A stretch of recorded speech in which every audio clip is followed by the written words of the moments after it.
Yo mga higala, good afternoon, may hapon. So ito, yan mga turkey dung o yung mga ipot ng ating pabo. So dito yung mga kasama natin dito sa pabuhan. Yan. Nagsak sila ng lupa na yung mga iti ng pabo. Ano bang iti sa Tagalog? Ipot. Yan. So ito na yung magiging organic fertilizer ng ating mga mulberry. So yan lang pala oh. Dito lang yung mga mulberry natin. Paikot yan dyan sa bahay. Yan dito. Yan. So ito mga lupa na to, may rice hull, mga ipot ng pabo. Yan yung mga pabo natin.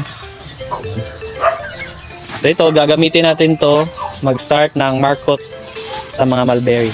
Yan, lupa. So organic lang yung ano namin dito sa mulberry para maparami namin sila. Ilagta ko niyo. 1,042,000. Wow. Ayan na. Enough na siguro yan kasi pang market lang naman natin. Dito kasi hapunan ng ating mga pabo. Diyan yung mga ipot nila. May mga rice hull din dito, carbonated rice hull. So ayan na, gagamitin na natin yan. So that's it. Good afternoon.